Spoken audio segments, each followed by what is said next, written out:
कोसी कला में रामलीला मेले को लेकर प्रेस वार्ता का आयोजन किया गया। के सामने ही किया जाए, ना कोई स्वरूप श्रृंगार होगा, ना कोई रामलीला का मंचन होगा। सिर्फ भरतला वाले दिन दीपदान करके ये खुशी जाहिर किया है कि आज रामचंद्र जी हमारे मिल गए और जो प्रथा दीपदान की रही है वही दीपदान की प्रथा करके भरतला का क्या अपील करना चाहेंगे नगर के लोगों से सहयोग? लोगों को सबको सहयोग करना चाहिए। कोविड-19 में आज पता नहीं किसको क्या बीमारी है, आस पास बैठते हैं लोग, सोशल डिस्टेंसिंग हो नहीं सकती। 10-20 लोग आपस में मिल गए, कब किसको क्या हो जाए कोई पता नहीं। हम श्रृंगार करते हैं, स्वरूप को किसी को हो जाए, हमसे स्वरूप को ले जाए, स्वरूप से हमको ले जाए तो कौन जिम्मेदार होगा। इसलिए कोई श्रृंगार की व्यवस्था नहीं है, ना कोई श्रृंगार करना चाहते हैं ना होगा। संयोग जी, मैंने चौधरी साहब, पत्रकार बंधु, जैसा कि आप सबको विदित है कि हमारे नगर की रामलीला बहुत प्राचीन है, लगभग 200 वर्ष हो चुके हैं और मैं भी रामलीला से सन 55-56 से जुड़ा हुआ हूँ। लेकिन हमने आपने ऐसी कल्पना कभी नहीं की होगी कि एक ऐसा दौर भी आएगा वैश्विक महामारी का कि हम अपने आयोजनों को संपन्न नहीं करा पाएंगे।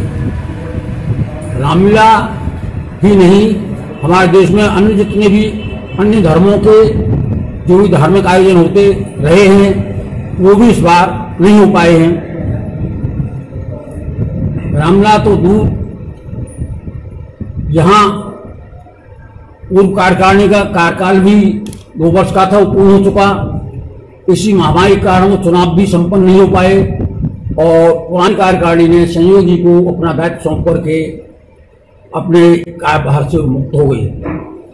अब समस्या सबसे बड़ी ये थी संयोग के सामने भी इसका कैसे निर्वहन किया जाए, क्योंकि महामारी इसका कोई इलाज नहीं है, एक दूसरे से फैलती है। लिहाजा शुरू में ये निर्णय लिया गया था कि रामायण का पाठ कराया जाए, प्रतीकात्मक रामलीला का आयोजन हो। बार बार मेरा संपर्क सहयोगी से होता भी रहा।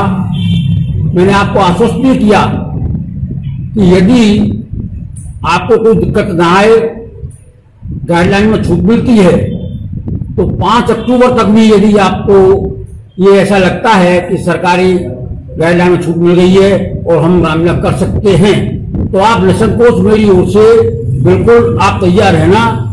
मुझसे जैसी भी सेवा बनेगी मैं रामलीला का मंचन का कार्यक्रम करूंगा। परंतु गाइडलाइन इतनी सख्त है जिनके तहत इनका होना बहुत ही मुश्किल है। अतः उन्होंने उस प्रतीकात्मक परंपरा का निर्वहन करते हुए प्रतीकात्मक रामलीला का कार्यक्रम निश्चित किया है और उस कार्यक्रम के तहत रामायण का पाठ लीलाओं के हिसाब से जिस दिन जो लीला होती है उसी का पाठ प्रतिदिन चलेगा। भरतला के दिन दीपोत्सव का कार्यक्रम रखा गया है तो हम संयोग जी को जितना हमसे तन मन धन से सहयोग हो सकेगा हम पूर्ण सहयोग करेंगे और आगे भी यदि कोई आपको गाइडलाइन में छूट मिलती है तो जैसी भी मुझसे सेवा बन पड़ेगी तो उसके लिए तैयार हूं। मैं कमल किशोर वासने, संयोजक रामलीला संस्थान कोसी कला। श्री राजराजेश्वरी माँ भगवती पर दूध अभिषेक के साथ प्रारंभ होगा 11 तारीख को दिन रविवार। उसके बाद में 13 तारीख को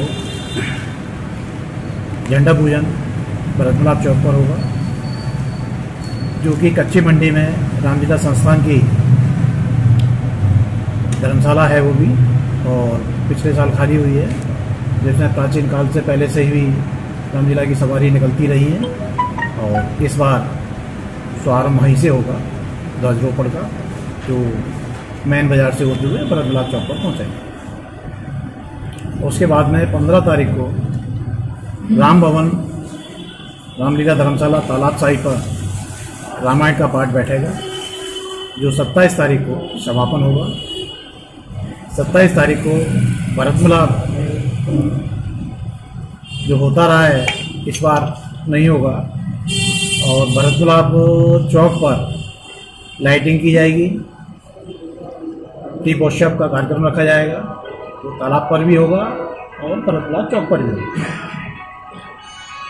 उस दिन कुछ वैधता करने की भी है, जैसे ठाकुर जी की छवि वहाँ रखकर और सेनाई बैंड बाजे से जैसी भी है उस दिन ज़्यादा से ज़्यादा वैध करने की व्यवस्था करी जाएगी सोशल डिस्टेंसिंग के हिसाब से, क्योंकि आपको सभी को मालूम है कोविड-19 की महामारी के गाइडलाइन तो आई है कि 100 आदमी की 200 आदमी की, लेकिन उसमें जो सोशल डिस्टेंसिंग दिखाई गई है कि 6 फुट की दूरी होनी चाहिए, मास्क लगे होने चाहिए, सैनिटाइज होना चाहिए, तो ये सारी व्यवस्था नहीं हो सकती है, क्योंकि सभी को जो भी इससे संबंधित व्यक्ति है, चाहे कलाकार रहे, चाहे कमेटी रहे, चाहे हमारे श्रृंगारी बंधु रहे, चाहे संरक्षक मंडल रहे, जो इस कार्यक्रम में सम्मिलित होगा, रामलीला करवाने के प्रयास अगर होते हैं, वैसे तो है नहीं है, तो उन सबकी कोविड की जांच होगी जैसा शासन से आदेश है, और कलाकार भी 6 फुट की दूरी पे, जिससे कि रामलीला का मंचन भी नहीं हो सकता है। मास्क लगाएंगे तो फिर स्वरूप किस तरीके से बोलेंगे और उनका स्वरूप नहीं निकल के आएगा जी। और अन्य स्थानों पर भी रामलीला हो रही है जैसे कि, तो वो किस तरह से कर रही है? अन्य स्थानों पर कहाँ हो रही है रामलीला, आप बताएं। आज भी कई समाचार या सोशल मीडिया, आज समाचार वो आई है, अमर उजाला में पढ़ी है, उसमें ये लिखा हुआ है पहले उनकी शूटिंग हुई है और शूटिंग होकर नहीं है, उसका लाइव प्रसारण होगा। अच्छा, ये दिखाया गया उसमें। और लगभग जिस तरीके से तो काली मेला निकलता है, उसको लेकर क्या व्यवस्था की जाएगी? काली मेला कोई मेला नहीं निकलेगा, कोई भी शोभा यात्रा नहीं निकलेगी, स्वरूप श्रृंगार नहीं होगा, आप ये मान के चले। नवरात्रों को लेकर जैसे झांकियां निकलती हैं, उसमें भी कुछ? नवरात्रियों में झांकी निकलेगी, झांकी हमारे यही नहीं निकल रही है, सभी जगह नहीं निकल रही है। ये वायरस जो है अदृश्य वायरस है, ये दिख नहीं रहा है, और जिसको हो गया है और वो स्वस्थ होके आ गया है, तो उससे आप जानकारी करें कि उसने अपने दिन कैसे काटे हैं, किस परिस्थिति में काटे हैं। तो मेरी तो हाथ जोड़ के सभी से निवेदन है कि कोविड-19 को देखते हुए अपनी सावधानी बरतें। खबरों के सफर में वक्त तो चला